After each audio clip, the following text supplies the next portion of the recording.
ಗೌರಿಬಿದನೂರು ತಾಲೂಕು ಕಚೇರಿಗೆ ಅಂಗನವಾಡಿ ಕಾರ್ಯಕರ್ತೆಯರಿಂದ ಮುತ್ತಿಗೆ. ಅಂಗನವಾಡಿ ಕಾರ್ಯಕರ್ತೆಯರನ್ನು ಯಾವುದೇ ಗೌರವಧನ ನೀಡದೆ ಜಾತಿ ಗಣತಿಗೆ ಬಳಸಿಕೊಳ್ಳುತ್ತಿದ್ದಾರೆ ಎಂದು ತಾಲೂಕು ದಂಡಾಧಿಕಾರಿಗಳಾದ ಅರವಿಂದ್ ಕೆಎಂ ರವರ ವಿರುದ್ಧ ಆಕ್ರೋಶ ವ್ಯಕ್ತಪಡಿಸಿದರು. ಚಿಕ್ಕಬಳ್ಳಾಪುರ ಜಿಲ್ಲೆಯ ಗೌರಿಬಿದನೂರಿನಲ್ಲಿ ಮಾತ್ರ ಅಂಗನವಾಡಿ ಕಾರ್ಯಕರ್ತೆಯರನ್ನು ಜಾತಿ ಗಣತಿಯಲ್ಲಿ ಬಳಸಿಕೊಳ್ಳಲಾಗುತ್ತದೆ ಎಂದು ಜಯಮಂಗಳರವರು ಆಕ್ರೋಶ ವ್ಯಕ್ತಪಡಿಸಿದರು. ಸಮೀಕ್ಷೆಯ ಒತ್ತಡದಿಂದ ನಮ್ಮನ್ನು ವಿಮುಕ್ತಿಗೊಳಿಸಬೇಕೆಂದು ತಾಲೂಕು ಕಚೇರಿ ಮುಂಭಾಗ ಧರಣಿ ಮಾಡಿ ಮನವಿ ಪತ್ರ ನೀಡಿದ ಅಂಗನವಾಡಿ ಕಾರ್ಯಕರ್ತೆಯರು ಜಾತಿ ಗಣತಿಯಿಂದ ಅಂಗನವಾಡಿ ಕಾರ್ಯಕರ್ತೆಯರನ್ನು ವಿಮುಕ್ತಿಗೊಳಿಸಿ ಸಿಐಟಿಯು ಸಿದ್ದಗಂಗಪ್ಪ ಆಗ್ರಹ ವ್ಯಕ್ತಪಡಿಸಿದರು. ನಮ್ಮನ್ನ ಅಂಗನವಾಡಿ ಕಾರ್ಯಕರ್ತರನ್ನ ಹಾಕಿದ್ರೆ ನಾವು ಮಾಡ್ತಾ ಇದ್ವಿ. ಆದ್ರೆ ಇವಾಗ ಟೀಚರ್ಸ್ ಹಾಕಿದ್ದಾರೆ. ಅವ್ರು ಮಾಡೋದು ಗೊತ್ತಾಗಿಲ್ಲ ಅವ್ರಿಗೆ. ಕೆಲವ್ರಿಗೆಲ್ಲ ಮಾಡಿ ಕೆಲವು ಮನೆಗಳು ಬಿಟ್ಟಿದ್ದಾರೆ. ಇವಾಗ ಅದನ್ನ ನಮ್ಮ ಮೇಲೆ ಹೊರೆ ಆಗ್ತಾ ಇದಾರೆ, ಅಂಗನವಾಡಿ ಕಾರ್ಯಕರ್ತರ ಮೇಲೆ ಹೊರೆ ಆಗ್ತಾ ಇದಾರೆ. ನಾವು ಮಾಡ್ಬೇಕಂತೆ ಆ ದುಡ್ಡು ನಮಗೆ ಬರೋದಿಲ್ಲ. ನಮಗೆ ಮೊದಲು ಹಾಕಿ ನಾವು ಮಾಡ್ತಾ ಇದ್ವಿ. ಆದ್ರೆ ಆಧಾರ್ ಕಾರ್ಡ್ ಕೆಲವರು ಬೇರೆ ತಾಲೂಕುಗಳಲ್ಲಿ ಯಾವ ಜಿಲ್ಲೆ, ಚಿಕ್ಕಬಳ್ಳಾಪುರ ಜಿಲ್ಲೆಯಲ್ಲಿ ಬೇರೆ ತಾಲೂಕಲ್ಲಿ ಎಲ್ಲೂ ಅಂಗನವಾಡಿ ಕಾರ್ಯಕರ್ತರೇ ಸರ್ವೆ ಮಾಡ್ಬೇಕಂತ ಹೇಳಿಲ್ಲ. ಸಹಕಾರ ಕೊಡಿ ಅಂತ ಹೇಳಿದ್ದಾರೆ. ಆದರೆ ಯಾವ ಮನೆ ಬಿಟ್ಟಿದೆ ಅವ್ರ ಮನೆ ಅವ್ರು ನೋಡಿ ರೇಷನ್ ಕಾರ್ಡ್ ಅಡ್ರೆಸ್ ಹೇಳ್ಬಿಟ್ಟು ಅವ್ರ ಮನೆ ಸಹಕಾರ ಕೊಡಿ ಅಂತ ಹೇಳಿದ್ದಾರೆ ಅಷ್ಟೇ. ಆದರೆ ನಮ್ಮ ತಾಲೂಕಲ್ಲಿ ನಮ್ಮ ತಹಶೀಲ್ದಾರು ಸಿ ಡಿ ಪಿ ಹೇಳ್ತಾರೆ, ನಿಮ್ಗೆ ನೋಟಿಸ್ ಕೊಡ್ತೀವಿ, ನೀವು ಟೀಚರ್ಸ್ಗೇನು ಇದು ಮಾಡ್ತಾ ಇಲ್ಲ ಅಂದ್ಬಿಟ್ಟು ಅಂತ. ಅವ್ರು ಏನು ಮಾಡ್ತಾರೆ, ನಮಗೆ ನೋಟಿಸ್ಗಳು ಕೊಡ್ತೀವಿ, ನೀವು ಕೆಲಸ ಮಾಡ್ತಾ ಇಲ್ಲ ಅಂದ್ಬಿಟ್ಟು ಅಂತ ನಮ್ಗೆ ಹೇಳ್ತಾರೆ. ನಮಗೆ ಅಂಗನವಾಡಿ ಕೆಲಸ ಜಾಸ್ತಿ ಇದೆ. ಮಕ್ಕಳಿಗೆ ಫೋಟೋ ಕ್ಯಾಪ್ಚರ್ ಮಾಡಬೇಕು, ರೇಷನ್ ಕೊಡಬೇಕು, ಮತ್ತೆ ಗರ್ಭಿಣಿ ಬಾಣಂತಿಯರಿಗೆ ರೇಷನ್ ಕೊಡಬೇಕು, ಫೇಸ್ ಕ್ಯಾಪ್ಚರ್ ಮಾಡಬೇಕು, ಅವ್ರ ಆಧಾರ್ ಕಾರ್ಡು KYC ಎಲ್ಲ ಮಾಡಬೇಕು. ನಮಗೆ ಕೆಲಸ ಜಾಸ್ತಿ ಇದೆ. ಇದ್ರ ಜೊತೆಗೆ ಭಾಗ್ಯಲಕ್ಷ್ಮಿ ಬಾಂಡ್ಗಳು ಅವ್ರೇನ ಮಾಡಿಸ್ಬೇಕು ಅಂದ್ರೆ ಅದನ್ನು ನಾವೇ ಮಾಡಬೇಕು. ಎಲ್ಲ ಕೆಲಸದ ಒತ್ತಡ ಜಾಸ್ತಿ ಇದೆ ನಮಗೆ. ಅಂಗನವಾಡಿ ಕಾರ್ಯಕರ್ತರಿಗೆ ಮೊಬೈಲಲ್ಲೇ ಎಲ್ಲ ಕೆಲಸ ಮಾಡಬೇಕು. ಮಾನಸಿಕವಾಗಿ ನಮ್ಗೆ ಇವಾಗಲೇ ಹಿಂಸೆ ಆಗ್ತಾ ಇದೆ, ನಮ್ಮ ಮೊಬೈಲ್ ಕೊಟ್ಬಿಟ್ಟು ನಮಗೆ. ಅದ್ರ ಜೊತೆಗೆ BLO ಕೆಲಸನೂ ಒತ್ತಡ ಏರೋದು ನಮ್ಮ ಮೇಲೆ. ಆಯ್ತು, ಅದನ್ನು ಮಾಡ್ತಿದ್ದೀವಿ ಇವಾಗ, ಆಯ್ತು ಒಪ್ಕೊಂಡಿದ್ದೀವಿ. ಇವಾಗ ಅದ್ರ ಜೊತೆಗೆ ಸರ್ವೆ ಮಾಡೋದಕ್ಕೆ ಟೀಚರ್ಸ್ಗೆ ಹಾಕಿದ್ಮೇಲೆ ಅವರೇ ಮಾಡಬೇಕಾಗಿತ್ತು.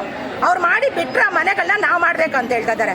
ಅದು ಮಾಡಿದ್ರು ಮತ್ತೆ ಎಲ್ಲ ಮನೆಗಳಿಗೂ ಯಾವ ಮನೆಗೆ ಆಗಿದೆ ಸರ್ವೆ, ಯಾರಾಗಿಲ್ಲ, ಯಾವ ಮಕ್ಕಳು ಬಿಟ್ಟಿದ್ದಾರೆ, ಅವ್ರು ಮಾಡೋರು ಅವರೇ ಮಾಡಬೇಕಾಗಿತ್ತು ಫಸ್ಟೇನೆ. ಯಾವ ಮನೆಗೆ ಹೋಗಿ ಮೊದಲು ನಮಗೆ ಹೇಳಿದ್ರೆ ಇಂಥ ಮನೇಲಿ ಇಂಥ ಮಗು ಇಲ್ಲ ಅಂತ ಹೇಳಿದ್ರೆ ನಾವು ಅದನ್ನ ಹೇಳ್ತಿದ್ವಿ. ಅದು ಬಿಟ್ಬಿಟ್ಟು ನಾವು ಅವ್ರ ಜೊತೆಗೆ ಹೋಗ್ಬೇಕಂತ ಸರ್ವೆಗೆ.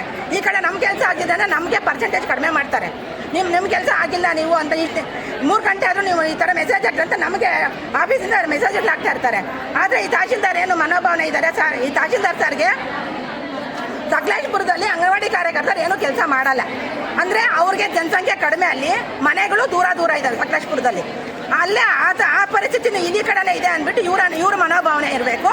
ಅವ್ರ ಮನಸ್ಸಿನಲ್ಲಿ ಏನಿದೆ ಅಂದರೆ ಅಂಗನವಾಡಿ ಟೀಚರ್ಸ್ ಏನು ಕೆಲಸ ಮಾಡಲ್ಲ, ಕೈ ಕಟ್ಕೊಂಡು ಕುತ್ಕೊಂಡಿರ್ತಾರೆ, ಸುಮ್ಮನೆ ಇರ್ತಾರೆ, ಅವ್ರಿಗೆ ಕೆಲಸ ಜಾಸ್ತಿ ಇಲ್ಲ, ಅದಕ್ಕೆ ಅವರೇ ಮಾಡಲಿ ಅನ್ನೋ ಮನೋಭಾವನೆ ಇವ್ರು ಸರ್ಗಿರ್ಬೋದು. ಅದನ್ನ ಫಸ್ಟು ತೆಗೆದುಬಿಡ್ಬೇಕು ತಲೆಯಿಂದ ಸಾರು. ನಮಗೆ ಒತ್ತಡ ಜಾಸ್ತಿ ಇದೆ. ಈ ಮಾನಸಿಕ ಒತ್ತಡಗಳಲ್ಲಿ ಕೆಲವ್ರಿಗೆ BP, ಹಾರ್ಟ್ ಅಟ್ಯಾಕ್ ಅಂತವ್ರಾದ್ರೆ ಏನು ಇವ್ರು ನೋಡ್ತಾರೆ, ನಮ್ಮ ಕುಟುಂಬಗಳು ನೋಡ್ಕೊತಾರೆ, ಇವರು ಬಂದು ಅನ್ಕೊಂತಾರ. ಅದೇ ಟೀಚರ್ಗೆ ಹೆಚ್ಚು ಕಡಿಮೆ ಅವ್ರು ಟೀಚರ್ ಸಪೋರ್ಟ್ ಮಾಡ್ತಾ ಇದ್ದಾರೆ. ಅಂಗನವಾಡಿ ಟೀಚರ್ಗೆ ಯಾರು ಸಪೋರ್ಟ್ ಮಾಡ್ತಾ ಇಲ್ಲ ಇವರು. ನಮಗೆ ಜಾತಿ ಜನಗಣದಿಂದ ನಮಗೆ ಒತ್ತಡ ಏರಬಾರ್ದು. ಮತ್ತೆ ನಮ್ಮ ತಾಲೂಕಲ್ಲಿ ಟೀಚರ್ಸ್ ಎಲ್ಲ ಸಪೋರ್ಟ್ ಮಾಡಿದ್ದಾರೆ. ಅಂಗನವಾಡಿ ಕಾರ್ಯಕರ್ತರು ಎಲ್ಲ ಟೀಚರ್ಸ್ಗೆ ಸರ್ವೆಗೆ ಸಪೋರ್ಟ್ ಮಾಡಿದ್ದಾರೆ. ಅವ್ರು ಬೇಕಾಗಿರೋದು ವಿವರ ಎಲ್ಲ ಕೊಟ್ಟಿದ್ದಾರೆ. ಆದರೂ ಅವರು ತಹಶೀಲ್ದಾರ್ ಅವರು ಇವ್ರಿಗೆ DC-ಗೆ ನಮ್ಮ CDPO ಮೇಲೆ ಮತ್ತು THO ಮೇಲೆ ಇವರು ಸಪೋರ್ಟ್ ಮಾಡ್ತಾ ಇಲ್ಲ ಅಂದ್ಬಿಟ್ಟು ಕಂಪ್ಲೇಂಟ್ ಮಾಡಿದ್ದಾರೆ. THO ಅವ್ರಿಗೆ ಅವರೆಲ್ಲ ಆಶಾ ವರ್ಕರ್ ಮಾಡಬೇಕು ಅರ್ಧ ಊರು ಅಂತ ಹೇಳಿದ್ರು. ಅವ್ರು ಆಶಾ ವರ್ಕರ್ಸ್ ಮಾಡಿಲ್ಲ. ಅವ್ರ ಮೇಲೆ ಕ್ರಮ ಕೈಗೊಳ್ಳಿಲ್ವೇ? ಅವ್ರ ಮೇಲೆ ಆಶಾ ವರ್ಕರ್ಸ್ ಮೇಲೇನು ಕ್ರಮ ಕೈಗೊಳ್ತಾ ಇಲ್ವೇ? ನಮಗೆ ನೋಟಿಸ್ ಕೊಡ್ತೀವಿ, ನೋಟಿಸ್ ಕೊಟ್ಟು ಎದುರಿಸ್ತಾ ಇದ್ದಾರೆ. DC ಅವ್ರಿಗೆ ಇದು ಪರಿಸ್ಥಿತಿ ಅರ್ಥ ಆಗ್ತಾ ಇಲ್ಲ. ಅದಕ್ಕೆ ತಹಶೀಲ್ದಾರ್ ಅವರು ನಮ್ಮ ಸಮಸ್ಯೆಗಳನ್ನ ಅರ್ಥ ಮಾಡ್ಕೋಬೇಕು, ನಮಗೆ ಸಪೋರ್ಟ್ ಮಾಡಬೇಕು.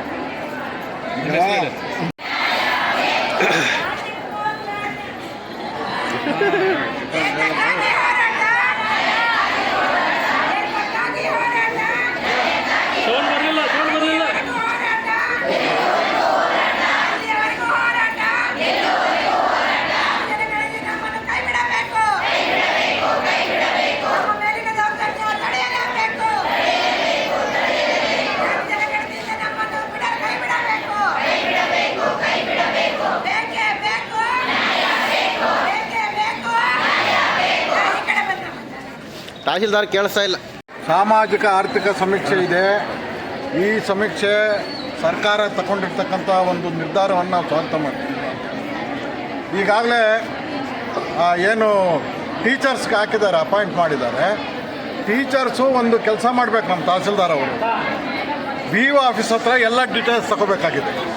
ಏನಾಗಿದೆ, ಅವರಿಗೆ ಜಾತಿ ಗಣತಿ ಮಾಡಬೇಕು ಮತ್ತು ಸಾಮಾಜಿಕ ಆರ್ಥಿಕ ಸಮೀಕ್ಷೆ ಮಾಡಬೇಕು ಅಂತ ಹೇಳಿದಾಗ ಏನು ಮಾಡಿದೆ, ಅವರೆಲ್ಲ ರಿಜೆಕ್ಟ್ ಮಾಡಿ ಎಲ್ಲ ಟೂರ್ಗಳು ಹೋಗಿರ್ತಕ್ಕಂಥ ಸಂದರ್ಭದಲ್ಲಿ ಏನು ಒಂದು ಮೆಡಿಕಲ್ ಸರ್ಟಿಫಿಕೇಟ್ ಕೊಟ್ಟಿದ್ದಾರೆ. ಮೆಡಿಕಲ್ ಸರ್ಟಿಫಿಕೇಟ್ ಹೋದಾಗ ನಾವು ಒಂದು ಮಹತ್ತರವಾಗಿರ್ತಕ್ಕಂಥ ಯೋಜನೆ ಅಂತ ಹೇಳಿಬಿಟ್ಟು ನಾವು ಹೋಗಿ ಬಿ ಒ ಹತ್ರ ಗಲಾಟೆ ಮಾಡಿ ಈ ಕಾರ್ಯ ಜಾರಿಗೊಳಿಸಬೇಕು, ಇದಾಗಬೇಕು ಅಂತೇಳಿ ನಾವೇ ಒತ್ತಾಯ ಮಾಡಿ ಯಾರ್ಯಾರು ಮೆಡಿಕಲ್ ಸರ್ಟಿಫಿಕೇಟ್ ಕೊಟ್ಟಿದ್ದಾರೆ ಅದೆಲ್ಲ ಡೀಟೇಲ್ಸ್ ತಗೊಂಡು ನಾವು ಇದನ್ನು ಕಮಿಷನರ್ ಹತ್ರ ನಾವು ಮಾತಾಡಬೇಕು ಅಂತೆಲ್ಲ ಚರ್ಚೆ ಮಾಡಿದಾಗ ಅವರು ಇಮ್ಮಿಡಿಯೇಟಾಗಿ ತಿಳಿಸಿದ್ರೆ ಅರ್ಧ ಪ್ರವಾಸಗಳನ್ನು ಮೊಟಕುಗೊಳಿಸಿ ಬಂದು ಈಗ ಶುರು ಮಾಡಿದ್ದಾರೆ. ಹಾಗಾಗಿ ಡಿಲೇ ಮಾಡಿರ್ತಕ್ಕಂಥ ಟೀಚರ್ಸು ಮತ್ತು ಅವ್ರಿಗೆ 150 ಮನೆ ಕೊಟ್ಟಿರ್ತಕ್ಕಂಥದ್ದು. ಸೊ 15,000 ರೂಪಾಯಿ ಪ್ಲಸ್ 5,000 20,000 ರೂಪಾಯಿ ಅವ್ರಿಗೆ ಸಂಭಾವನೆ ಕೊಡ್ತಾ ಇದ್ದಾರೆ. ಹಂಗೆಲ್ಲ ಮಾಡ್ತಾ ಇರ್ತಕ್ಕಂಥ ಸಂದರ್ಭದಲ್ಲಿ ಏನಾದ್ರೂ ಮಾಹಿತಿ ಬೇಕಾಗಿದ್ದರೆ ನಾವು ಕೊಡ್ತೀವಿ ಅಂತ ಹೇಳಿದ್ದೀವಿ, ಇಲ್ಲ ಅಂತ ಹೇಳೋದಿಲ್ಲ. ಇವತ್ತು ಅಂಗನವಾಡಿ ಕಾರ್ಯಕರ್ತರು, ನಮ್ಮ ಅಂಗನವಾಡಿ ಕಾರ್ಯಕರ್ತರು ಮಾಹಿತಿ ಬೇಕಾದ್ರೆ ಕೊಡಲಿ. ಅದು ಬಿಟ್ಟು ಈಗಿರ್ತಕ್ಕಂಥ ಲೇಟಾಗಿದೆ ಅಂತ ಹೇಳ್ಬಿಟ್ಟು ಟೀಚರ್ಸು ಬಂದು ಅಂಗನವಾಡಿಯಲ್ಲಿ ಕೂತ್ಕೊಂಡು ಎಲ್ಲ ಅಡ್ರೆಸ್ಗಳು ಬೇಕು, ಆಧಾರ್ ಕಾರ್ಡ್ ಬೇಕು, ನೀವು ತಂದು ಕೊಡಿ ಅಂತ ಕೂತ್ಕೊಂಡ್ರೆ ಏನರ್ಥ? ಅವ್ರಿಗೆ ಇನ್ನೇನು ಮಾಡೋದು ಅಂತ ಹೇಳಿ. ಮತ್ತು ಇದೆಲ್ಲ ಇಷ್ಟಿರಬೇಕಾಗಿದೆ. ನಮ್ಮ ತಹಸೀಲ್ದಾರ್ ಅವರು ಅರ್ಥ ಮಾಡ್ಕೋಬೇಕು. ಕನಿಷ್ಠ ಅಂಗನವಾಡಿ ಕಾರ್ಯಕರ್ತರಿಗೆ ಎಷ್ಟು ಕೆಲಸ ಇದೆ ಎಂಬುದು ಅರ್ಥ ಮಾಡ್ಕೋಬೇಕು. ಬಿಟ್ಟು ಮಾತಾಡಿದ್ರೆ ನೋಟಿಸ್ ಕೊಡ್ತೀನಿ, ಯಾರಿಗೆ CDP ಹೋಗಿ ಧಮಕಿ ಹಾಕೋದು ಇದು ಮಾಡಿ ನೋಡಿ. ಧಮಕಿ ಹಾಕಿ ಮಾಡೋದ್ರಿಂದ ನಾವಂತೂ ಏನೂ ಇದು ಬಗ್ಗೋದಿಲ್ಲ. ಏನಾದರೂ ನಾವೇನು ಒಳ್ಳೆ ಕಾರ್ಯಕ್ರಮ ಇದೆ ಬೇಕಾದ್ರೆ ಅದಕ್ಕೆ ನಾವು ಸಪೋರ್ಟ್ ಕೊಡ್ತೀವಿ. ಈಗ ಜಿಲ್ಲೆಯಲ್ಲಿ ಬೇರೆ ತಾಲೂಕುಗಳಲ್ಲೇನು ಎಲ್ಲಾದರೂ ಬಿಟ್ಟೋಗಿದ್ರೆ ಮಾಹಿತಿ ಇದ್ದರೆ ಅದನ್ನು ಸೇರಿಸಿ ಅಂತ ಹೇಳಿದ್ದಾರೆ. ನಾವು ಅದು ಮಾಡೋಕ್ಕೆ ರೆಡಿ. ಅದು ಬಿಟ್ಬಿಟ್ಟು ಅವ್ರ ಜೊತೆಯಲ್ಲಿ ನಾವು ಸಮೀಕ್ಷೆ ಮಾಡೋದು, ಅಥವಾ ಮಕ್ಕಳು ಸಣ್ಣ ಮಕ್ಕಳು ಆಧಾರ್ ಕಾರ್ಡ್ ಇರೋಲ್ಲ ಅವನ್ನೆಲ್ಲ ತಂದು ಕೊಡಿ ಅಂತ ಹೇಳೋದು. ಎಲ್ಲಿಂದ ತಂದು ಕೊಡ್ತಾರೆ ಇವರು ವರ್ಕರ್ಸು? ಈ ಥರ ಯಾವುದೇ ತರಬೇತಿ ಕೊಟ್ಟಿಲ್ಲ, ಇನ್ನೊಂದು ಮಾಡಿಲ್ಲ. ಇದೇನು ಇದು ಒಂಥರ ಹಿಟ್ಲರ್ ಇದೇನು ದೌರ್ಜನ್ಯ ಮಾಡ್ದಂಗಿದೆ. ಈ ಹಿಟ್ಲರಿಸಮ್ ಸರ್ವಾಧಿಕಾರಿ ಧೋರಣೆನ ನಾವು ಖಂಡಿಸ್ತೀವಿ ಮತ್ತು ಯಾವುದೇ ರೀತಿಯಲ್ಲಿ ಇದಕ್ಕೆ ಬಗ್ಗೋದಿಲ್ಲ. ಇವತ್ತು ನಾವು ಹೇಳ್ತಾ ಇದ್ದೀವಿ ತಹಸೀಲ್ದಾರ್ಗಾಗಲಿ ಆಡಳಿತಕ್ಕಾಗಲಿ, ನೀವೇನಾದರೂ ಅಷ್ಟೊಂದು ಇಚ್ಛಾಶಕ್ತಿ ಇದ್ದರೆ ಇವತ್ತು ಮೊದಲು ಟ್ರೈನಿಂಗ್ ಕೊಡಬೇಕಾಗಿತ್ತು, ಅಥವಾ ಅವ್ರಿಗೆ ಕೆಲಸ ಮಾಡಲಿಕ್ಕೆ ರೆಡಿ ಇದ್ದಾರೆ, ಅವ್ರ ಸಂಭಾವನೆ ಕೊಡಿ. BLOಗಳು ಕೆಲಸ ಇಟ್ಟಿದ್ದೀರಾ, ನೀವು ಟೀಚರ್ಸನ್ನು ಬಿಟ್ಬಿಟ್ಟಿದ್ದೀರಾ. ಇವತ್ತು BLO ಕೆಲಸ ಟೀಚರ್ಸ್ ಯಾರೂ ತಗೊತಾ ಇಲ್ಲ. ಯಾಕೆಂದರೆ ಅವ್ರು ಕೊಡ್ತಕ್ಕಂಥ ಸಂಭಾವನೆ ಭಾರಿ ಕಮ್ಮಿ ಅಂತೇಳಿ. ಇವತ್ತು ಬರೀ 150 ಮನೆ ಸಮೀಕ್ಷೆ ಮಾಡೋಕ್ಕೆ 20-25 ರೂಪಾಯಿ ದುಡ್ಡು ಬರುತ್ತೆ ಅಂತಂದಿದ್ರೆ ಅಲ್ಲಿ ಹೋಗ್ತಾರೆ. ಇನ್ನು ಕೆಲವರು ತಪ್ಪಿಸ್ಕೊಂಡು ಬೇಕಾಗೆ ಈ ಸರ್ವೆಯನ್ನು ಹಳ್ಳ ಹಿಡಿಸ್ಬೇಕು ಅಂತೇಳಿ, ಈ ಸಮೀಕ್ಷೆಯನ್ನು ಹಳ್ಳ ಹಿಡಿಸ್ಬೇಕು ಅಂತೇಳಿ ರಾಜಕೀಯ ಪ್ರೇರಿತವಾಗಿ ಇವತ್ತು ಟೀಚರ್ಸು ಸುಮಾರು ಜನ ಮೆಡಿಕಲ್ ಲೀವ್ ತಗೊಂಡು ಇವತ್ತು ಟೂರ್ ಹೋಗ್ತಕ್ಕಂಥ ಕೆಲಸ ಮಾಡ್ತಾ ಇದ್ದಾರೆ. ಮೊದಲು ನಿಮಗೆ ತಾಕತ್ತಿದ್ರೆ ಅವ್ರ ಮೇಲೆ ಆಕ್ಷನ್ ಮಾಡಿ, ಎನ್ಕ್ವೈರಿ ಮಾಡಿ. ನಾವು ಹೇಳಿದ್ದೀವಿ, ಎಲ್ಲ ಡೀಟೇಲ್ಸ್ ತಗೊಂಡಿದ್ದೀವಿ. ಯಾರ್ಯಾರು ಮೆಡಿಕಲ್ ಸರ್ಟಿಫಿಕೇಟ್ ಕೊಟ್ಟಿದ್ದಾರೋ, ತಪ್ಪಿಸ್ಕೊಂಡಿದ್ರು ಅವ್ರದ್ದೆಲ್ಲ ಡೀಟೇಲ್ಸ್ ನಾವು ಇವಾಗಲೇ ತಗೊಂಡಿದ್ದೀವಿ, ನಮ್ಮ ಹತ್ರ ಇಟ್ಕೊಂಡಿದ್ದೀವಿ. ಅವ್ರದ್ದು ಸರಿಯಾಗಿರ್ತಕ್ಕಂಥ ಮೆಡಿಕಲ್ ತಪಾಸಣೆ ಮಾಡಿಸ್ಲಿ ಅಂತ. ಅವ್ರಿಗೆ ನಿಜವಾದಂಥ ಅನಾರೋಗ್ಯ ಇದ್ರೆ ಬೇಕಾದ್ರೆ ಅವ್ರನ್ನ ಸೇವೆಯಿಂದ ಬಿಡುಗಡೆ ಮಾಡಿ. ಅದು ಬಿಟ್ಟುಬಿಟ್ಟು ಅವ್ರನ್ನ ಬಿಟ್ಟುಬಿಟ್ಟು ಸರ್ಕಾರಿ ನೌಕರನ್ನ ಗೌರವಧನ ಕಾರ್ಯಕರ್ತರ ಮೇಲೆ ದೌರ್ಜನ್ಯ ಮಾಡ್ತಕ್ಕಂಥದ್ದು, ಮಾನಸಿಕ ಹಿಂಸೆ ಕೊಡ್ತಕ್ಕಂಥದ್ದು ಇದೆಯಲ್ಲ, ಅದಿಲ್ಲ. ಏನು ಹೇಳ್ತಾರೆ CDP ಇವರು ಒತ್ತಾಯ ಮಾಡ್ತಾರೆ. CDP ಅವರು ಹೇಳ್ತಾರೆ ಇವಾಗ ವಾಯ್ಸ್ ಮೆಸೇಜ್ ಹಾಕ್ಬಿಟ್ಟು ನಾಳೆ ಬೆಳಗ್ಗೆ 10 ಗಂಟೆ ಒಳಗೆ ಎಲ್ಲ ತಂದು ಬಿಡಬೇಕು ಅಂತ ಹೇಳ್ತಾರೆ. ಎಲ್ಲಿಂದ ತರೋದು? ಇವ್ರಿಗೆ 20 ದಿನ ಕಾಲಾವಕಾಶ ಕೊಟ್ಟಿದ್ದಾರೆ. ಸರ್ಕಾರಿ ನೌಕರಿಗೆ 20,000 ದುಡ್ಡು ಕೊಡ್ತಾ ಇದ್ದಾರೆ, ಅವರಿಂದನೇ ಆಗಿಲ್ಲ. ನೀವು ಬರೇ 7-8 ಗಂಟೆಯಲ್ಲಿ ತಂದು ಎಲ್ಲ ಡೀಟೇಲ್ಸ್ ಕೊಡಬೇಕಂದ್ರೆ ಹೆಂಗೆ ಕೊಡೋಕ್ಕೆ ಸಾಧ್ಯ ಆಗುತ್ತೆ? ಆದ್ದರಿಂದ ನಾವು ಹೇಳ್ತಾ ಇದ್ದೀವಿ ಇವತ್ತು ತಾಲ್ಲೂಕು ಆಡಳಿತಕ್ಕೆ, ನೀವೇನಾದರೂ ಸರಿಯಾಗಿರ್ತಕ್ಕಂಥ ರೀತಿಯಲ್ಲಿ ವರ್ತನೆ ಮಾಡಿದ್ರೆ ಸರಿ, ಇಲ್ಲಾಂದರೆ ಅದು ಏನು ಮಾಡ್ಕೊಳ್ಳಿ, ನಮ್ಮ ಹೋರಾಟ ನಾವು ಮುಂದುವರಿಸ್ತೀವಿ ಅಂತೇಳಿ ಈ ಮೂಲಕ ನಾವು ಒತ್ತಾಯ ಮಾಡ್ತಾ ಇದ್ದೀವಿ. ಸರ್ಕಾರದಿಂದ ಏನಾದರೂ ಕೊಡ್ತಾ ಇದ್ದಾರೆ? ನಾವು ಏನು ಕೊಡ್ತಾ ಇಲ್ಲ. ಟೀಚರ್ಸ್ ಜೊತೆ ನೀವು ಸಾಥ್ ಕೊಡಿ ಅಂತ ಹೇಳ್ತಾ ಇದ್ದಾರೆ. ಈಗ ನಾವು ಈಗಿರ್ತಕ್ಕಂಥದ್ದೇನು, ಎಲ್ಲಾದರೂ ಟೀಚರ್ಸ್ ಮಾಡಿರ್ತಕ್ಕಂಥ ಸರ್ವೆ ಏನಾದರೂ ಬಿಟ್ಟೋಗಿದ್ರೆ ಅಂಥವ್ನು ಬೇಕಾದರೆ ನಮ್ಮ ವರ್ಕರ್ಸ್ ಕೊಟ್ಟು ಅದು ಇಂಥ ಬಿಟ್ಟೋಗಿದೆ ಅಂತ ನಾವು ಆ ಮಾಹಿತಿ ಕೊಡಿ ಅಂತ ಹೇಳಿದ್ದಾರೆ, ಅದು ಕೊಡ್ತೀವಿ. ಅದು ಬಿಟ್ಟುಬಿಟ್ಟು ಅಂಗನವಾಡಿ ಸೆಂಟ್ರಲ್ಲಿ ಬಂದು ಕುತ್ಕೊಬಿಟ್ಟು ಎಲ್ಲ ಮಕ್ಕಳದು ಮತ್ತು ಊರಿನಲ್ಲಿರ್ತಕ್ಕಂಥ ಗ್ರಾಮಸ್ಥರದ್ದೆಲ್ಲ ಆಧಾರ್ ಕಾರ್ಡು ರೇಷನ್ ಕಾರ್ಡು ತಂದುಕೊಟ್ಟು ನೀವು ಮಾಹಿತಿ ಕೊಡಿ ಅಂತ ಹೇಳಿದರೆ ಇನ್ನಿವ್ರೇನು ಕೆಲಸ ಮಾಡೋದು? ಅವ್ರ ಮೇಲೆ ಕ್ರಮ ಜರುಗಿಸೋದಕ್ಕೆ ಇವ್ರಿಗಾಗೋದಿಲ್ಲ, ಕೈಲಾಗೋದಿಲ್ಲ. ಆಯಿತಾ? ನಮ್ಗೆ ಎಷ್ಟಿದೆ ಈಗ BLO ಕೆಲಸ ಹಾಕಿದ್ದಾರೆ, ಫೇಸ್ ಕ್ಯಾಪ್ಚರ್ ಮಾಡಬೇಕು ಅಂತ ಇವತ್ತು ಹೊಸದಾಗಿ ರೂಲ್ಸ್ ಬಂದಿದೆ. ಮತ್ತು ಗರ್ಭಿಣಿ ಮಹಿಳೆಯರಿಗೆ ಬೇಕಾಗಿರ್ತಕ್ಕಂಥ ಸೌಲಭ್ಯ ಒದಗಿಸ್ಬೇಕು, ಮತ್ತು ಅಂಗನವಾಡಿ ಮಕ್ಕಳಿಗೆ ಆಹಾರ ಬೇಯಿಸ್ತಕ್ಕಂಥದ್ದು, ಮತ್ತು ಅವ್ರಿಗೆ ಬೇಕಾಗಿರ್ತಕ್ಕಂಥ ಪ್ರಾಥಮಿಕ ಶಿಕ್ಷಣ ಕೊಡ್ತಕ್ಕಂಥದ್ದು, ಏನೊಂದು ಎಷ್ಟು ಕೆಲಸ ಅಂತ ಮಾಡೋಕ್ಕಾಗುತ್ತೆ ಅಂತೇಳಿ ಸ್ವಲ್ಪ ನಾವು ಹೇಳ್ತಕ್ಕಂಥದ್ದು ಪ್ರಾಕ್ಟಿಕಲಾಗಿ ಆಲೋಚನೆ ಮಾಡಬೇಕು. ಅದು ಬಿಟ್ಬಿಟ್ಟು ನಮ್ಗೆ ಅಧಿಕಾರ ಇದೆ ಅಂತ ಹೇಳ್ಬಿಟ್ಟು ಆರ್ಡ್ರ್ ಆಗ್ತಕ್ಕಂಥದ್ರಿಂದ ಪ್ರಯೋಜನ ಆಗೋದಿಲ್ಲ ಅಂತ ಹೇಳ್ತೀವಿ. ನಾವು ಹೇಳ್ತಾ ಇದ್ದೀವಿ ಸೌಜನ್ಯವಾಗಿ ಕರೆಕ್ಟಾಗಿ ಒಂದು ಏನು ಕರೆಕ್ಟಾಗಿದೆ ನ್ಯಾಯಯುತವಾದ ಬಂದು ಬೇಕಾದರೆ ಕೆಲಸ ಮಾಡಿಸ್ಕೊಳ್ಳಿ, ನಾವು ಮಾಡ್ತೀವಿ. ಇದು ನಮಗೇನಿದೆ ಅಂದರೆ ಈ ಆರ್ಥಿಕ ಸಾಮಾಜಿಕ ಸಮೀಕ್ಷೆ ಬಗ್ಗೆ ನಮ್ಗೆ ಭಾರಿ ಗೌರವ ಇದೆ. ಸರ್ಕಾರದ ಕಾರ್ಯಕ್ರಮ ನಾವು ಮಾಡಬೇಕು, ಅದು ಜಾರಿ ಮಾಡಬೇಕು. ಜಾರಿ ಮಾಡೋದ್ರಿಂದ ನಮ್ಮ ಬಡವರು ಏನಿದ್ದಾರೆ ಆ ಬಡವ್ರಿಗೆ ಅನುಕೂಲ ಆಗ್ಬೋದು ಅಂತಕ್ಕಂಥ ನಮಗೊಂದು ಆಶಾಭಾವನೆ ಇದೆ. ಆದರೆ ಈ ಥರ ದೌರ್ಜನ್ಯ ಮಾಡಿ ಒತ್ತಾಯ ಮಾಡಿ ಧಮಕಿ ಹಾಕಿ ಮಾಡ್ತಕ್ಕಂಥ ಕೆಲಸ ಇದೆಯಲ್ಲ, ನಾವೇನು ಸರ್ಕಾರಿ ನೌಕರರಲ್ಲ, ಆನೇರಿಯಂ ವರ್ಕರ್ಸ್ ಅಂದರೆ ಗೌರವಧನ ಕಾರ್ಯಕರ್ತರು. ಅಂದರೆ ನಾವೊಂದು ಸಮಾಜ ಸೇವೆ ಮಾಡ್ತಕ್ಕಂಥ ರೀತಿಯಲ್ಲಿ ಇರ್ತಕ್ಕಂಥವ್ರು. ಅದು ಬಿಟ್ಟು ಆನೇರಿಯಂ ವರ್ಕರ್ಸ್ಗೆ ನೀವು ಧಮಕಿ ಹಾಕ್ತಕ್ಕಂಥದ್ದು ಇದೆಯಲ್ಲ, ಇದನ್ನು ನಾವು ಸಹಿಸೋಕ್ಕಾಗೋದಿಲ್ಲ ಅಂತೇಳಿ ಈ ಮೂಲಕ ನಾವು ಕೇಳ್ತಾ ಇದ್ದೀವಿ. ಬೇರೆ ಎಲ್ಲೂ ಇಲ್ಲ. ತಾಲ್ಲೂಕಿನಲ್ಲಿರ್ತಕ್ಕಂಥ ಟೀಚರ್ಸು ಸರ್ವೆ ಆಗಿದ ತಕ್ಷಣವೇ 140 ಜನ ಟೀಚರ್ಸು ಏನು ಮೆಡಿಕಲ್ ಸರ್ಟಿಫಿಕೇಟ್ ಕೊಟ್ಬಿಟ್ಟು ಎಲ್ಲ ಟೂರ್ಗಳೋದು, ಎಲ್ಲಿ ಕೇದಾರ್ನಾಥ, ಬದ್ರಿನಾಥ ಎಲ್ಲೆಲ್ಲ ಹೋದ್ರು. ಅದಕ್ಕೆ ಬೇಕಾಗಿರೋ ಡಾಕ್ಯುಮೆಂಟ್ಸ್ ನಮ್ಮ ಹತ್ರ ಇದೆ. ನಾವು ಇಮಿಡಿಯೇಟಾಗಿ ಹೋಗಿ BO ಅವ್ರು ನೋಡಿ ಯಾರ್ಯಾರು ಹೋಗಿದಾರೋ ಅವ್ರದ್ದೆಲ್ಲ ಲಿಸ್ಟ್ ತಗೊಂಡು ಅವ್ರ ಮೆಡಿಕಲ್ ಸರ್ಟಿಫಿಕೇಟ್ ತಗೊಂಡು ಫೇಕ್ ಆಗಿರ್ತಕ್ಕಂಥದ್ರ ಬಗ್ಗೆ ಎನ್ಕ್ವೈರಿ ಮಾಡಿಸ್ಬೇಕು ಅಂತೇಳಿ ಅದು ಸಂಬಂಧಪಟ್ಟಿರ್ತಕ್ಕಂಥ ಕಮಿಷನರ್ ಹತ್ರ ಹೋಗ್ಬೇಕು ಅಂತೇಳಿ ಎಲ್ಲ ಮಾಡಿದ್ದೀವಿ ನಾವು. ಅಂದರೆ ಕಡೆಗೆ ಇವೆಲ್ಲ ಮಾಡಿದ್ಮೇಲೆ ಅವರು ಸೀರಿಯಸ್ ಆಗಿಬಿಡುತ್ತೆ, ಮತ್ತು ನೀವು ಕೆಲಸ ಕಳ್ಕೊಳ್ತೀವಿ ಅಂದಮೇಲೆ ಬಂದು ಈಗ ಸಮೀಕ್ಷೆ ಮಾಡಿದ್ದಾರೆ. ಅಂದರೆ ಅವರು ಲೇಟಾಗಿ ಬಂದು ಸಮೀಕ್ಷೆ ಮಾಡಿದ್ದಾರೆ. ಹಾಗಾಗಿ ಪೂರ್ಣ ಪ್ರಮಾಣದಲ್ಲಿ ಇವತ್ತು ಸಮೀಕ್ಷೆ ಆಗಿಲ್ಲ, ಆಯ್ತಲ್ವಾ? ತಪ್ಪಿರ್ತಕ್ಕಂಥದ್ದು ಅವ್ರದ್ದು. ಮತ್ತು ಅವರಿಗೆ ನೀವು ಸರ್ಕಾರ ಕೊಡ್ತಾ ಇದೆ 20,000 ರೂಪಾಯಿ ಅವ್ರಿಗೆ, ಏನು 150 ಮನೆ ಮಾಡೋದು, ಅಷ್ಟಿದ್ಕೊಂಡು ಬೇಕಾಗೆ ಅವರು ತಪ್ಪಿಸ್ಕೊಂಡಿದ್ದಾರೆ. ಸರಿ ಆಯಿತು, ನಾವು ಹೇಳ್ತಾ ಇದ್ದೀವಿ ಈ ಸಮೀಕ್ಷೆ ಬಗ್ಗೆ ನಮ್ಗೆ ಭಾರಿ ಗೌರವ ಇದೆ. ಏನಾದರೂ ನಿಮಗೆ ನೆರವು ಬೇಕಾಗಿದ್ರೆ ನಾವು ಕೊಡೋಕೆ ರೆಡಿ ಇದ್ದೀವಿ. ಅಲ್ಲಲ್ಲ, ನಾನು ಹೇಳೋರು ಕೇಳಿ, ನೆರವು ಬೇಕಾಗಿದ್ರೆ ನಾವು ಕೊಡೋಕೆ ರೆಡಿ ಇದ್ದೀವಿ. ಆದರೆ ನೆರವು ಅಂದರೆ ಹೆಂಗೆ, ನೀವು ಮಾಡಿ ಎಲ್ಲಾದರೂ ಬಿಟ್ಟೋಗಿರ್ತಕ್ಕಂಥದ್ದು ಅಂಥವ್ರು ಕೇಸಸ್ ಇದ್ದರೆ ನಾವು ತಂದು ಅವ್ರು ನಿಮ್ಮ ಸಮೀಕ್ಷೆ ಕೊಡೋದು ಈಗ ಹೇಳಿದ್ದೀರಲ್ಲ, ನೀವು ಆದೇಶ ಹಾಕ್ಸಿದ್ದೀರಲ್ಲ ನೀವು CDP ಅದನ್ನು ಬೇಕಾದರೆ ನಾವು ಮಾಡಿಕೊಡ್ತೀವಿ. ಅದು ಬಿಟ್ಟುಬಿಟ್ಟು ಅಂಗನವಾಡಿ ಸೆಂಟ್ರಿಗೆ ಬಂದುಬಿಟ್ಟು ಅದೇ ಟೀಚರ್ಸಾಗಿ ಕೂತ್ಕೊಬಿಟ್ಟು ಆ ಮನೆಯದು ಈ ಮನೆಯದು ಆಧಾರ್ ಕಾರ್ಡು ರೇಷನ್ ಕಾರ್ಡು ಎಲ್ಲ ತಂದು ಕೊಟ್ಟು ನೀವು ಮಾಡಿಸ್ರಿ ಅಂತಂದು ಹೇಳಿದ್ರೆ ಏನು ನ್ಯಾಯ ಇದು? ದುಡ್ಡು ತಗೊಳ್ಳೋದು ಅವರು, ಕೆಲಸ ಮಾಡೋದು ಇವರು. ಆಮೇಲೆ ನಮ್ಮ CDP ಅವ್ರು ಹೇಳ್ತಾರೆ ಸಂಜೆ 3 ಗಂಟೆಯಲ್ಲಿ ಒಂದು ಏನು ವಾಯ್ಸ್ ಮೆಸೇಜ್ ಹಾಕ್ತಾರೆ, ಬೆಳಗ್ಗೆ 10 ಗಂಟೆ ಒಳಗೆ ಎಲ್ಲ ಡೀಟೇಲ್ಸ್ ತಂದು ಕೊಡಬೇಕು ಅಂತ ಹೇಳ್ತಾರೆ. ಪ್ರಾಕ್ಟಿಕಲಾಗಿ ಆಗುತ್ತಾ? ನಾನು ಹೇಳೋದು ನಾವು ಇದ್ರ ಪರವಾಗಿದ್ದೀವಿ, ಇಲ್ಲ ಅಂತಲ್ಲ. ಸರ್ಕಾರಕ್ಕೆ ನಾವು ಸ್ಪಂದನೆ ಕೊಡ್ತೀವಿ. ನಾವು ಹಿಂದೆ BLO ಕೂಡ ಆಗಲ್ಲ ಅಂತ ಹೇಳಿದ್ವಿ. ಆದರೆ ಇದೊಂದು ಮಹತ್ತರವಾಗಿರ್ತಕ್ಕಂಥ ಕೆಲಸ, ಅದೇನೋ ಸೆಟ್ಲ್ಮೆಂಟ್ ಆಗೋರ್ಗೂ ಆಗಲಿ ಅಂತ ಮಾಡಿಸ್ತಾ ಇದ್ದೀವಲ್ಲ.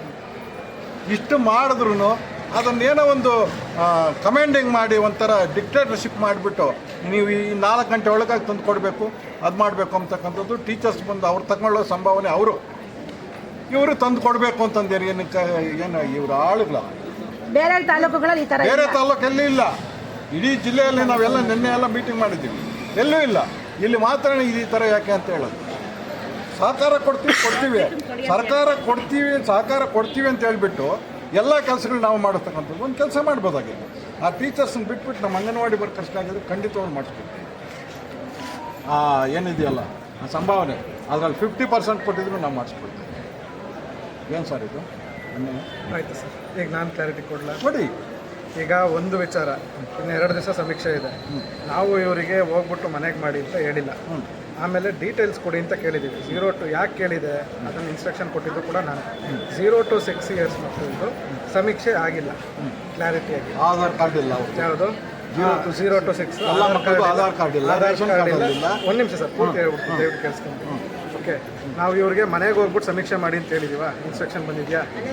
ಮನೆಗೆ ಹೋಗಿ ಆಗಿದೆಯೋ ಇಲ್ವೋ ಅಂತ ಕೇಳ್ಕೊಬನ್ನಿ ಅಂತ ಹೇಳಿದ್ರೆ ನೀವು ಅದನ್ನು ಹೆಲ್ಪ್ ಮಾಡಿಸ್ತೀವಿ ನೀವು ಹೇಳಿದ್ರಿ. ಈಗ ಬಿಟ್ಟೋಗಿರೋದನ್ನ ಮಾಡಿಸೋದಕ್ಕಷ್ಟೇ ನಾವು ಕೂಡ ಕೇಳ್ತಿರೋದು. ಆಮೇಲೆ ಇನ್ನೊಂದು ಏನಾಗಿದೆ, 0 to 6 years ಏನಿದೆ ಅಲ್ಲ, ಅದರದ್ದು ಪಾಪ್ಯುಲೇಷನ್ ಇವರಲ್ಲಿ ಸಿಗುತ್ತೆ. ಓಕೆ, ಏನು ನಿಮ್ಮ ಹತ್ರ ರೇಷನ್ ಕಾರ್ಡ್ ಇರುತ್ತೆ ಮಗುದಿದ್ರೆ, ಅಥವಾ ಆಧಾರ್ ಕಾರ್ಡ್ ಇರುತ್ತೆ. ಸೊ ಹಾಗಾಗಿ ಅದನ್ನು ನಾವು ಈಗ 14,000 ಚಿಲ್ಲರೆ 0 to 6 years ಇರ್ತಕ್ಕಂಥ ಕಿಡ್ಸ್ ಇದ್ದಾರೆ ನಮ್ಮ ತಾಲೂಕಲ್ಲಿ. ಆ ವಿಚಾರಕ್ಕೋಸ್ಕರ ಇವರು ಹೆಲ್ಪ್ ಮಾಡಲಿ ಅಂತ ಕೇಳಿರೋದು. ಓಕೆ, ಆಮೇಲೆ ಸಂಭಾವನೆ ಏನಿದೆಯಲ್ಲ, ಸಂಭಾವನೆ ಇರೋದು ಈಗ 1 ತಿಂಗಳಿಂದನೂ ಓಡಾಡಿದ್ದಾರೆ ಅವರು, ಎಲ್ಲ ಮನೆಗಳಿಗೂ ಹೋಗಿ ಬಂದಿದ್ದಾರೆ, ಮಾಡಿದ್ದಾರೆ. ಆಮೇಲೆ ನಮಗೂ ಫಸ್ಟೇ ಆರ್ಡರ್ಸ್ ಕೊಟ್ಟಿದ್ದರೆ ಇವರನ್ನು ಆ್ಯಡ್ ಮಾಡ್ಬೋದು ಅಂತ ನಾವು ಖುಷಿಯಾಗಿ ಆ್ಯಡ್ ಮಾಡ್ತಿದ್ವಿ. ಓಕೆ, ನಮಗೂ ಕೂಡ ಅದು ಡೈರೆಕ್ಷನ್ಸ್ ಹಿಂಗೆ ಬಂದಿರೋದು, ಹಂಗಾಗಿ ಈ ಥರ ಆಗಿದೆ. ಈಗ ದಯವಿಟ್ಟು 2 ದಿವಸ ನಮಗೆ ಹೆಲ್ಪ್ ಮಾಡಲಿ. ನಾವು ಕೇಳ್ತಿರೋದೇನು, ಬಿಟ್ಟೋಗಿರೋ ಮಕ್ಕಳು ನೀವು ಸಮೀಕ್ಷೆ ಮಾಡಬೇಡಿ ಮೇಡಮ್, ಅವ್ರು ಹಿಂಗೆ ಪೂರ್ತಿ ಕೇಳಿಸ್ಕೊಬಿಡಿ, ಕೇಳಿಸ್ಕೊಳ್ಳಿ, ಸ್ವಲ್ಪ ಪೂರ್ತಿ ಕೇಳಿಸ್ಕೊಳ್ಳಿ. ಈಗ ನಾವು ಕೇಳೋದು ಹೆಲ್ಪ್ ಮಾಡಿ ಅಂತ. ನಮ್ಮಲ್ಲಿ ಎಲ್ಲ ಕಡೆನೂ ಹೆಲ್ಪ್ ಆಗ್ತಿದೆ, ಎಲ್ಲ ಕಡೆಗೂ 0 to 6 years ಏನು ನಡೀತಿದೆಯೋ ಅದು ನಡೀತಿದೆ. ನೀವುಗಳು ಕೂಡ ಅಲ್ಲ ಸರ್, ಒಂದು ನಿಮಿಷ ಸರ್, ಸರ್ವೆಗೆ ಹೋಗಿದ್ದಾರಲ್ಲ ಸರ್ ಇವರು, ಟೀಚರ್ಸ್ ಹೋಗಿದ್ದಾರಲ್ಲ, ಅವ್ರು ಆ ಮನೆಗೆ ಹೋದಾಗ ಅವ್ರು ತಗೋಬೇಕಾಗಿತ್ತಲ್ವಾ? ನಮ್ಮನ್ನ ಇವಾಗ ಕೇಳಬಹುದು, ಅವ್ರು ತಗೋಬೇಕಾಗಿತ್ತಲ್ವಾ? ಅವ್ರು ಕೊಡ್ತಿದ್ರಲ್ವಾ?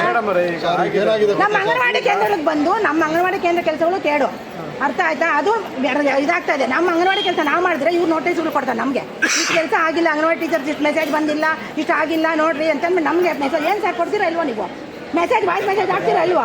ನೀವು ಸೂಪರ್ವೈಸರ್ಗೆ ಹೇಳ್ತೀರಾ? ನಮಗೆ ಹೆಲ್ಪ್ ಒಂದು ಕೆಲಸ, ನಾವು 0 to 6 years ಇದೆಯಲ್ಲ, ಸುಮಾರು ಮಕ್ಕಳಿಗೆ ಆಧಾರ್ ಕಾರ್ಡಲ್ಲಿಲ್ಲ ಮತ್ತು ಯಾವುದೋ ರೇಷನ್ ಕಾರ್ಡಲ್ಲಿ ಇಲ್ದಿರೋದನ್ನ ಪಾಪ ಅವ್ರು ಎಲ್ಲಿಂದ ತಂದ್ಕೊಡ್ತಾರೆ? ಅವ್ರೇನು ಕೊಡ್ಬೋದು? ಸರ್ ನಾನು ಏನು ಕೊಡ್ಬೋದು ಅಂದರೆ ಅವ್ರ ಹತ್ರ ದಾಖಲಾತಿ ಇರುತ್ತೆ ಮಕ್ಕಳಿಗೆ, ಯಾರೋ 0 to 6 ಅದನ್ನು ಕೊಡ್ತೀವಿ ನಾವು, ಅದರಲ್ಲೇ ನಾವು ಮುಚ್ಚಿಕೊಳ್ಳೋದೇ ಇಲ್ಲ, ನಾವು ಅದನ್ನೇ ಸರ್ ಹೇಳ್ತಿರೋದು. ಅದು ಕೊಡ್ತೀವಿ. ಆಧಾರ್ ಕಾರ್ಡ್ ತಂದ್ರಿ, ಅವ್ರದ್ದು ರೇಷನ್ ಕಾರ್ಡ್ ಕೊಡ್ರಿ ಅಂತ ಹೇಳಿದ್ರೆ ಎಲ್ಲಿಂದ ಸಿಗುತ್ತೆ ಅಂತ ಹೇಳ್ಬಿಟ್ಟು ಕೇಳಿ ಸಾಧ್ಯನೇ ಇಲ್ಲ ಸರ್. ಸರ್ ಆಧಾರ್ ಕಾರ್ಡ್ ನಾನೇ ಹೋಗಿದ್ದೆ ಸರ್, ನಾನು ಹೋಗಿ ಯಾವುದಕ್ಕಪ್ಪ ಹೋಗಿದ್ದು? ಅಲ್ಕಾಪುರ 3ನೇ ಸೆಂಟ್ರು, ಅಲ್ಕಾಪುರ 3ನೇ ಸೆಂಟ್ರು. ಅಲ್ಲಿ ಸಿಗ್ತಾ ಇಲ್ವಾ ನಮಗೆ? ಆಧಾರ್ ಕಾರ್ಡ್ ಕೊಟ್ಟರು ಇರೋರ್ದು ಕೊಡ್ತಾರೆ ಸರ್, ಇಲ್ದಿರೋರು ಕೇಳ್ತಿಲ್ವಲ್ಲ ನಾವು FIR ಮಾಡಬೇಕು ಸರ್. ಮೇಡಮ್ ಅವರೇ, ಇರೋರ್ನ ಕೇಳ್ತಿರೋದು, ಇಲ್ದಿರೋರು ಕೇಳ್ತಿದೀವಾ ಸರ್? ಇಲ್ದಿರೋರನ್ನ ಕೇಳಕ್ಕಾಗಲ್ಲ, ಸರ್ ಅವರೇ ಮಾಡ್ಕೋಬೇಕಾಗಿತ್ತಲ್ವಾ? ಅವ್ರು ದುಡ್ಡು ಕೊಡೋವಾಗ, ಅವ್ರ ಸಂಭಾವನೆ ತಗೊಳ್ಳೋವಾಗ ಅವರೇ ಮಾಡ್ಬೇಕಾಗಿತ್ತು, ಮಾಡ್ಕೋಬೇಕಾಗಿತ್ತಲ್ಲ ಸರ್? ನಾವು ಎಂತ ಅಲ್ಲ ಸರ್, ಬೇರೆ ತಾಲೂಕಲ್ಲೆಲ್ಲ ಈ ತರ ಟಾರ್ಚರ್ ಇಲ್ಲ ಸರ್, ಕೊಡ್ತಿದ್ದಾರೆ ನಿಮ್ಗೆ, ಕೊಡ್ತಾ ಇದಾರೆ ಸರ್. ಇವಾಗ ನಮ್ ಟಾರ್ಚರ್ ಅದೇ ಆಗಿರೋದು. ಹೆಂಗೆ ಟಾರ್ಚರ್ ಗೊತ್ತಾ? 3 ಗಂಟೆಗೆ ವಾಯ್ಸ್ ಮೆಸೇಜ್ ಹಾಕ್ಬಿಟ್ಟು ನಾಳೆ 10 ಗಂಟೆ ಒಳಗೆ ಕೊಡ್ಬೇಕು ಅಂತ ಎಲ್ಲಿಂದ ಅವ್ರ ಹತ್ರ ಡೀಟೇಲ್ಸ್ ಇರುತ್ತಲ್ವಾ? ಮಾಡಿದ್ದಾರೆ, 9 ಗಂಟೆವರೆಗೂ ಹೋಗಿದ್ದಾರೆ ಟೀಚರ್ಸ್ ಎಲ್ಲ. ಬೇಕಾಗ ಸೆಂಟ್ರಿಗೆ ಬರಲಿ, ಅಲ್ಲಿ ಏನನ್ನ 0 to 6 ಅವ್ರ ಪಟ್ಟಿ ಇರುತ್ತಲ್ಲ, ಅದು ಕೊಡ್ತಾರೆ, ಏನು ತೊಂದರೆ ಇಲ್ಲ ಸರ್. ಇವಾಗ 3 ದಿವಸದಿಂದ ಅಂಗನವಾಡಿ ಸೆಂಟರ್ಗಳಲ್ಲೇ ಕುತ್ಕೊಂಡು ಅಂಗನವಾಡಿ ಕೆಲಸಗಳು ಮಾಡೋಕ್ಕಾಗಿಲ್ಲ, ಫೋಟೋಗಳು ಹಾಕಿಲ್ಲ, ಅಪ್ಲೋಡ್ ಮಾಡಿಲ್ಲ ಫೋಟೋಸ್. ಇದು ಮಹತ್ವಾಕಾಂಕ್ಷಿ ಯೋಜನೆ ಸರ್, ಅದನ್ನೇ ನಾನು ಹೇಳ್ತಾ ಇದ್ದೀನಿ. ಟೀಚರ್ಸ್ 140 ಜನ ಎಸ್ಕೇಪ್ ಆಗಿದ್ರೆ ಅವ್ರಿಗೆ ಅದಕ್ಕೆ ಆಕ್ಷನ್ ಮಾಡ್ಸೋತಾರದು ಕೊಡ್ತೀವಿ. ನೀವು ಆಕ್ಷನ್ ಮಾಡಬೇಕು, ಕೊಡ್ತೀವಿ, ಎಲ್ಲ ಇಟ್ಕೊಂಡಿದ್ದೀವಿ. ಒಂದು ಕೆಲಸ ಮಾಡಿ, ಅವರು ಗಂಗಿರೆಡ್ಡಿ ಅವರು ಎಲ್ಲದ್ದು ಹೌದು ಅಲ್ಲ, ಅದಕ್ಕೆ ಲೆಟರ್ನ ಬರೀತೀವಿ, ಎಲ್ಲ ಡೀಟೇಲ್ಸ್ ತಗೊಂಡು ಇಟ್ಕೊಂಡಿದ್ದೀವಿ, ಆಯ್ತಾ? ನಿಮ್ಗೆ ಕೊಡ್ತೀವಿ, ಅದೇನು ಮಾಡ್ತೀರ ಮಾಡಿ ನೋಡೋಣ. ಅಲ್ಲ, ಅದನ್ನ ಬರೆದಾಕ್ತೀವಿ. ಬರೆದಾಕೋದಲ್ಲ ಅವ್ರಿಗೆ. ನಾವೇನು ಮಾಡೋದು, ನಾವೇನು ಅಂದ್ಕೊಂಡಿದ್ದೀವಿ ಗೊತ್ತಾ? ಅವ್ರು ಸರ್ಟಿಫಿಕೇಟ್ಸ್ ಕೊಟ್ಟಿದ್ದಾರೆ, ಮೆಡಿಕಲ್ ಸರ್ಟಿಫಿಕೇಟ್ಸ್, ಅದನ್ನು ನಾವು ಕಲೆಕ್ಟ್ ಮಾಡಿದ್ದೀವಿ. ಬೇಕು ಅಂತಂದು ಹೇಳ್ಬಿಟ್ಟು ಆ ಕಮಿಷನರ್ ಕೈಲಿ ಇನ್ನೊಂದು ಸಾರಿ ಅವ್ರು ಮೆಡಿಕಲ್ ಚೆಕಪ್ ಮಾಡಿಸ್ಬೇಕು. ಅವ್ರು ಯಾರಿದೆಯೋ ಜಿನೈನಾಗ ಅವ್ರ ಮೇಲೆ ಆಕ್ಷನ್ ತಗೊಳ್ಳಿ. ಅಲ್ಲ, ಅದನ್ನ ಚೆಕ್ ಮಾಡ್ತೀವಿ. ಹಾಂ, ಈಗ 2 ದಿವಸ ಇದೆ ಸರ್. ಇವತ್ತು ಸರ್ ನಾವು ಸಹಕಾರ ಕೊಡ್ತೀವಿ, ಬಟ್ ಹಿಂಗೇ ಮಾಡಬೇಕು ಅಂತ ಹೇಳಿದ್ರೆ ಕಷ್ಟ ಆಗುತ್ತೆ ಸರ್. ಇನ್ನೊಂದು ಸರ್, ಅಂಗನವಾಡಿ ಟೀಚರ್ಗೆ ಎಷ್ಟು ಕೆಲಸ ಇರುತ್ತೆ ಅದು ಹೇಳಿ ಸರ್. ಸರ್. ಈಗ ಆಧಾರ್ ಕಾರ್ಡ್ ಇದ್ದರೆ ನಮ್ಮ ಹತ್ರ ಇದೆ ಕೊಡ್ತೀವಿ, ಮನೆಗೆ ಹೋದಾಗಲೇ ಇದ್ರೆ ಅಲ್ಲೇ ಕೊಡ್ತಾ ಇದ್ದೀವಿ. ಇಲ್ಲದೆ ಇರ್ತಕ್ಕಂಥ ಲಿಸ್ಟ್ ಬೇಕಾದ್ರೆ ಕೊಡ್ತೀವಿ ಸರ್. ನನಗೆ ನಾನು ಹೇಳ್ತಿದ್ದೀನಲ್ಲ, ನಾನು ಹೋಗಿ ಅಂಗನವಾಡಿ ಸೆಂಟರ್ಗೆ ಹೋದಾಗ ನನಗೆ ಆ 4 ಕೊಟ್ಟಿದ್ದಾರೆ, ಅಲ್ಕಾಪುರದಲ್ಲೂ ಕೊಟ್ಟಿದ್ದಾರೆ, ಮತ್ತು ಇನ್ನೊಂದು ಯಾವುದು ಆಯ್ತು ಅಂತದಿದ್ರೆ ನಾವು ಎನ್ರೋಲ್ಮೆಂಟ್ ಆದರೂ ಮಾಡಿಸ್ತೀವಿ ಮೇಡಮ್. ಎನ್ರೋಲ್ಮೆಂಟ್ ಮಾಡಿಸಿ, ಎನ್ರೋಲ್ಮೆಂಟ್ ಮಾಡ್ಸೋಣ. ಈಗ ಸದ್ಯಕ್ಕೆ ಏನೇನಿದೆಯೋ ಡೀಟೇಲ್ಸ್ ಕೊಡಲಿ ಸರ್. ಡೀಟೇಲ್ಸ್ ಕೊಡೋದಕ್ಕೆ ಯಾರು ಕೊಡಬೇಕು, ಎಲ್ಲಿ ಕೊಡಬೇಕು, ಎನ್ಯೂಮರೇಟರ್ಸ್ ಬರ್ತಾರೆ, ಅಲ್ಲೇ ಬರ್ತಾರೆ, ಮುಖ್ಯ ಕೊಡ್ತೀವಿ. ಅಂಗನವಾಡಿಗಳಲ್ಲಿ ಬಂದು ಕುತ್ಕೊಂಡಿರ್ತಾರಲ್ಲ ಸರ್, ಅವತ್ತು ಏನಾಗುತ್ತೆ ಸರ್ ನಮಗೆ? ಸೂಪರ್ವೈಸರ್ ಮೆಸೇಜ್ ಆಗ್ತದೆ, ಅವ್ರು ನಮಗೆ ಹಾಕ್ತಾರೆ ಕಾರ್ಯಗಳಿಂದ ಇರುತ್ತೆ. ಆಯ್ತು, ಸರ್. ನಮ್ಮ ಕೆಲಸ ಎಷ್ಟಿದೆ ಅಂತ ನೀವು ಮನೆ ಕಳಿಸಬೇಕು. ಸಹಕಾರ ಕೊಡ್ತೀವಿ ಅಂತ ಮುಂಚೆನೇ ಹೇಳಿದ್ದೀನಿ. 2 ದಿನ ನಮ್ಗೆ ಸರ್ ಬೇರೆ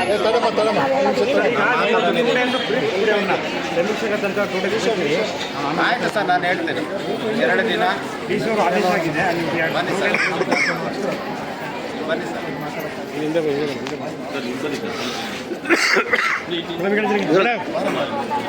ಜಯಮಂಗಳಕ್ಕ ಯಾಕೋ ಗ್ರೌಂಡ್ ಇಟ್ಲ ಮೇಡಮ್ ಅವ್ರು ಮಾತಾಡ್ತಾರೆ, ಮುಂದೆ ಕರ್ಕೊಳ್ಳಿ ಅವ್ರನ್ನ. ಮಾತಾಡೋರೆ ಇನ್ನೆರಡು ದಿವಸದ ಅವಧಿ ಇದೆ. ಹಾಗಾಗಿ ನಮ್ಮಲ್ಲಿ ಪಾಪ್ಯುಲೇಷನ್ ಕವರೇಜ್ನ ಮಾಡಿಸೋದಕ್ಕೆ ಅಂಗನವಾಡಿ ಕಾರ್ಯಕರ್ತರ ಹೆಲ್ಪ್ ಕೇಳಿದೆ. ಅದನ್ನು ಈಗ ಸಾಹೇಬರು ಕೂಡ ಹೇಳಿದ್ದಾರೆ, ಹೆಲ್ಪ್ನ ಮಾಡಿಸ್ತೀವಿ ಅಂತಲೂ ಕೂಡ ಹೇಳಿದ್ದಾರೆ. Thank you sir. ವೇತನ ಕೊಡ್ತಾ ಇಲ್ಲ ಅಂತ ಹೇಳ್ಬಿಟ್ಟು ಮಾಡೋದಕ್ಕೆ ಅದನ್ನು ನಾವು ಏನಿದೆಯೋ ಅದನ್ನು ಚೆಕ್ ಮಾಡಿಸ್ತೀವಿ.